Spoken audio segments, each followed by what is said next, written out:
Welcome. I'm Bernice Ross, the CEO and president of BrokerageUpandRealEstateCoach.com. And I have one of my very favorite guests for our show. I want to welcome back Kim Ades. She's with us regularly, and we always get such a great session with Kim. She is the president and founder of Frame of Mind Coaching. And today we're going to be talking about the cost of success and specifically focusing in on the 4 common struggles that top performers face. Kim, thank you for being with us today. I'm so excited. I'm always happy to talk to you. Well, I'm always excited to have you because we always have a fun conversation. It's spirited, and it's always, you just really deliver when you speak. It's like I like listening. I know our listeners do too. So you told me that the first common struggle that top performers face is isolation. Could you kind of elaborate on that? Well, so what I have noticed is I work with a lot of top performers, leaders, executives, entrepreneurs, people who are at the top of their games.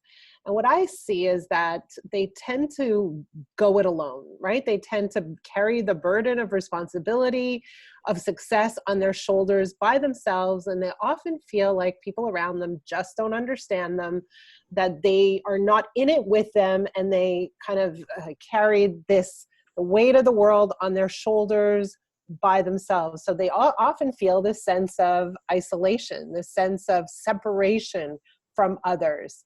And that could be related to friends who don't get them. It could be related to their family who doesn't understand why they're putting in so many hours, and what they're really working on and why they're working so hard, and on and on and on. But at the end of the day, they feel really quite a heavy burden, and they carry it by themselves. So this real intense feeling of isolation that leads to even feelings of loneliness and just real disconnection. So we see that over and over and over again. Well, I think, I remember thinking when I was training in California, I kind of felt like the Lone Ranger. I was out there by myself. There was nobody that I knew who was doing the job like I was. And then we got involved in a masterminds group, and I met these people from all over the country who had the same job I had. I was just like, I died, God to heaven. There's people I can talk to that are my peers. I'm not by myself anymore. Kim, what can I kind of do to break through that? Do you have any suggestions? I mean, you coach around this. What would you recommend? So peer groups are a great idea. That's like a practical solution. But isolation fundamentally comes from how a leader thinks, right? So they have a set of beliefs that say, I am in it alone. I have to carry this burden by myself. There is nobody who understands. And as long as that is the thinking, they don't really go out to seek anyone who can understand or does understand. They live kind of like in this tunnel vision mindset where they don't share, they keep things to themselves, and that also leads to this disconnection. So what we want to do before implementing any solutions is we really want to address the thinking that leads to isolation. And it's like, what are the beliefs that cause you to feel like this is yours by yourself, right? So how many times have I seen, for example, leaders who may be struggling in their business for whatever reason? The market is soft, the economy is tough, there's a high level of competition, and they just feel like, hey, I can't even share this burden, this problem with my spouse or my closest friends. Like, I feel like that would feel a little bit a sense of shame, even if they're top producers and even if they're doing really well compared to other people in the industry. What they do is they tend to compare to their own expectations and often feel like, I'm not doing as well as I think I should be doing. So that feeling of, I got to keep it to myself. So we address the thinking that leads them to behave in ways that keep them isolated and separate from everyone else. Well, I like this, one of the words you just said really kind of jumped out at me, and that's the word should. That, we've got this, one of the things I like to do is put people on a should diet for a day. And when you listen to when somebody says what you should do, they're trying to manipulate you using, should and guilt or whatever, emotion they're playing to. So try getting rid. If you try getting rid of the shoulds for one day, I think people are just like amazed when they do that. Yeah. It's unbelievable. I should do this. No, you're choosing to do it. So I think putting that choice element really makes a big difference. Number 2, boy, I know about this one. It's what happened in my first marriage, strained relationships. You're working 2 jobs, and your spouse is a workaholic, and doesn't work very well in terms of having a good relationship. What can we do? Tell us more about that and what we can do about it.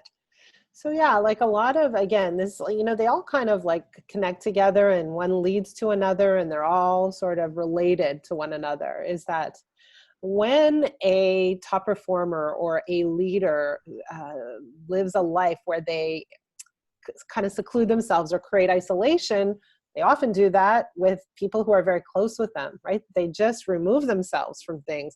They don't share their stress. They don't share some of their challenges. And what happens is people stop understanding them.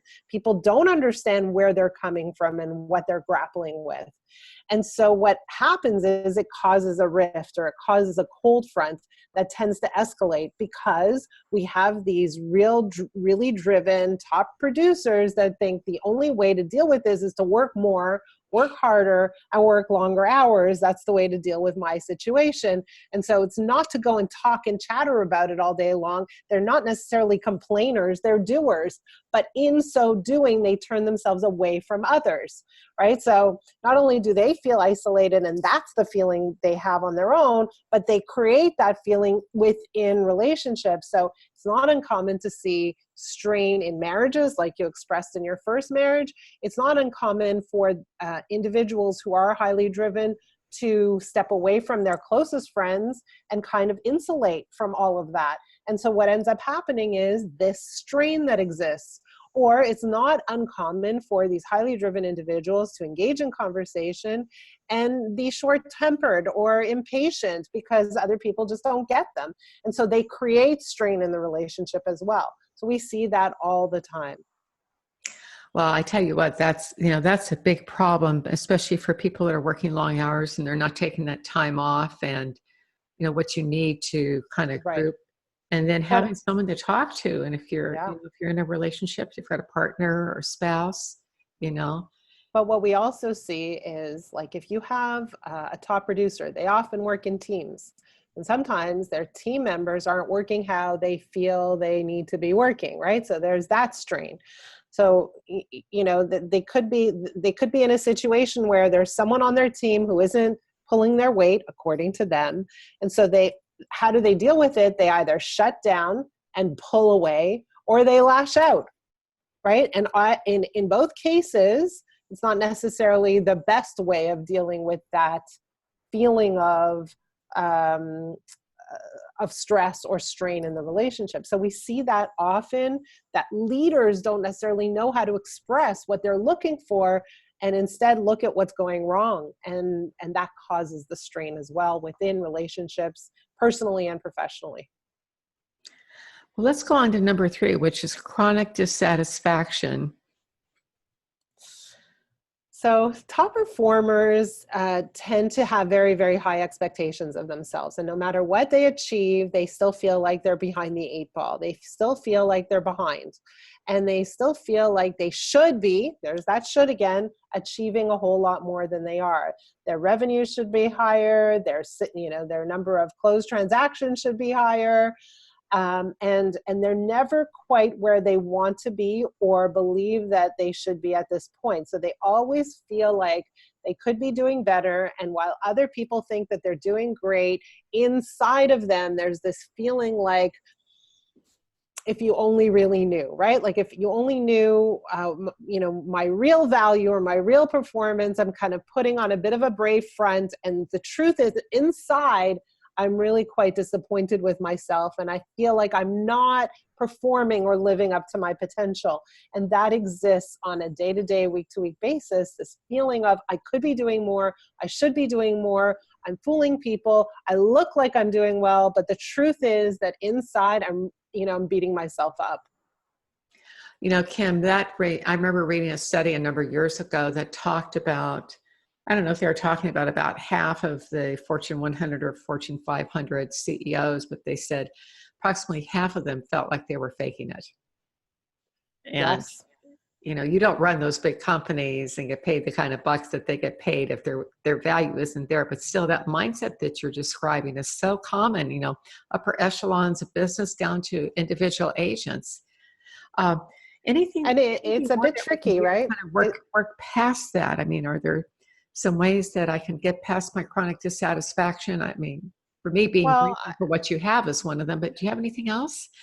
Well, I think that a lot of times people don't really celebrate or keep track of their wins, right? So a win is short-lived and they're not really keeping track of that. That's not front and center. You're only good as your last deal, all that kind of thinking, those beliefs. And so it's really important for us to like really celebrate and keep track of our wins, even the small wins on a day-to-day basis, and literally go and write them down.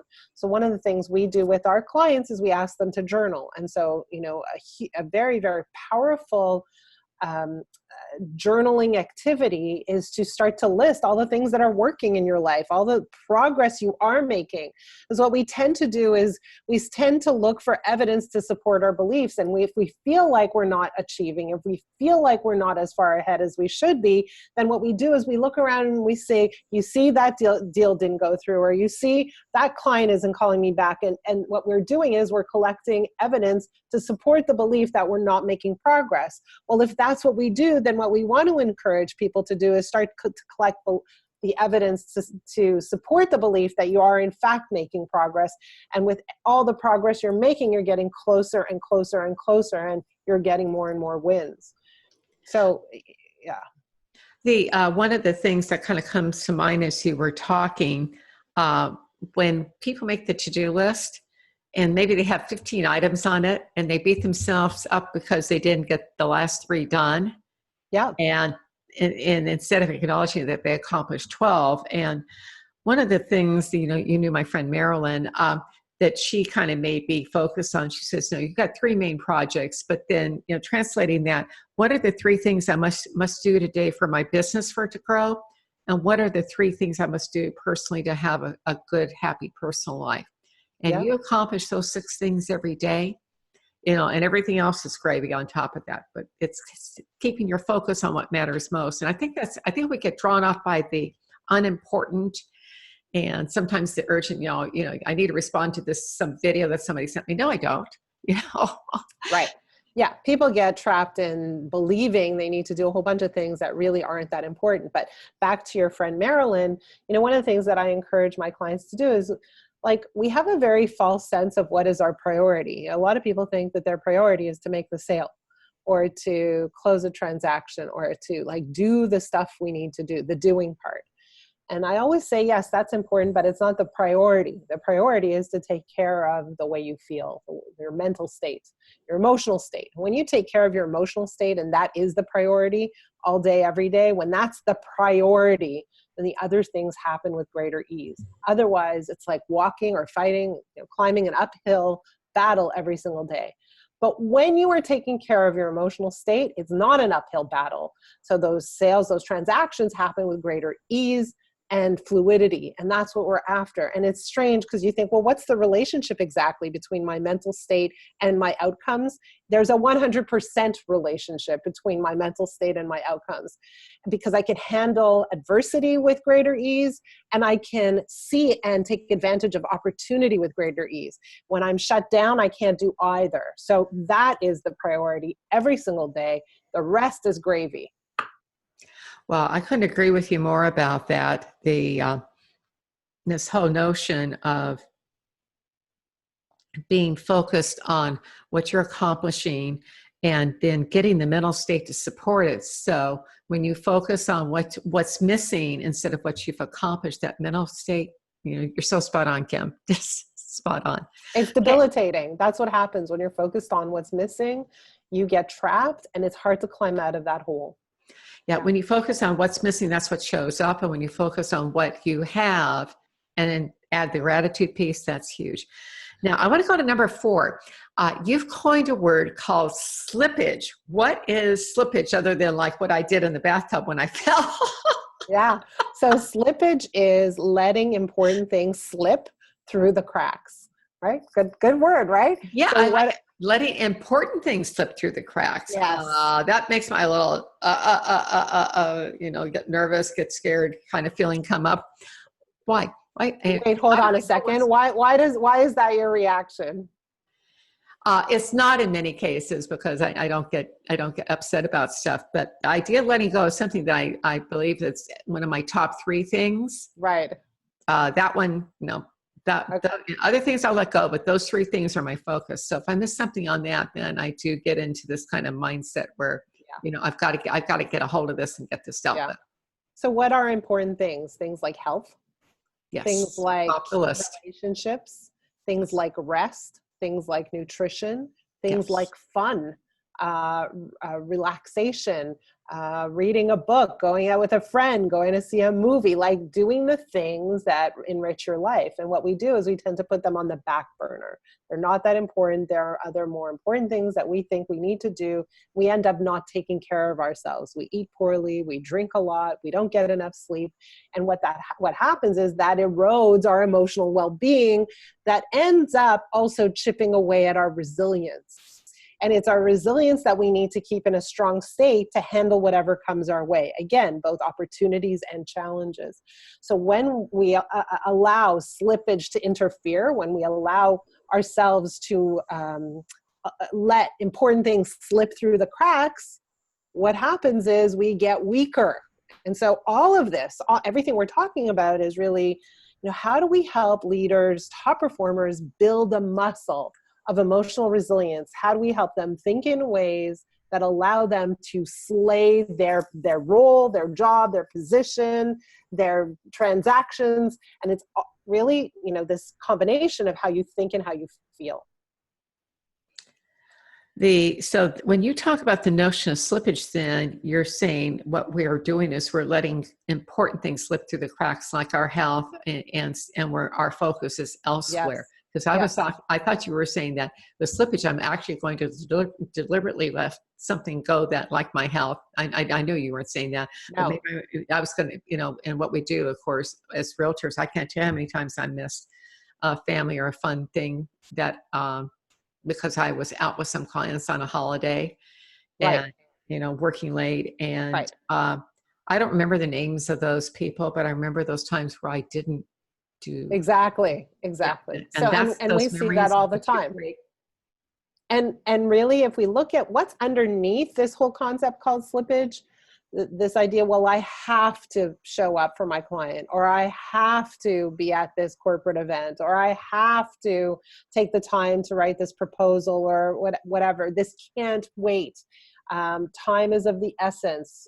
People won't understand, or whatever it is, right? So it's all tied into the beliefs that you have, and it's all tied into what you are deeming to be your priority. And I find that I can't tell you how many top performers are doing phenomenally well, but they're not in good condition physically, mentally, emotionally.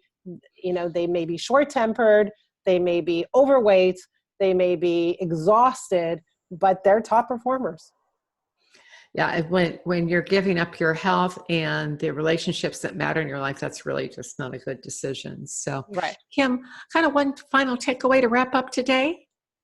Well, the real takeaway is that all of these four areas, so these four challenges that top performers encounter, right? Isolation, strained relationships, chronic dissatisfaction, and this whole idea of slippage, they all come from the same place. And they all come from our fundamental beliefs about what we need to do in order to be top performers. And so when you're in that game, whether you are a top performer or you're trying to be a top performer, one of the most critical questions I encourage you to ask yourselves is, what do I believe to be true about this journey, about my job, about my work? And do those beliefs actually correspond? Do they align with the life I want to live? In what places do they, and in what places don't they? And where am I making sacrifices? And really, these four areas are sacrifices that are costing me a lot. And maybe I need to revisit those. Well, I tell you, that's a great way to end. So we've been visiting with Kim Ades. She's the president and founder of Frame of Mind Coaching. And Kim, this was a great session on the cost of success and the struggles that top performers face. Thank you for being with us today. Thank you. It's always fun to talk to you, Bernice.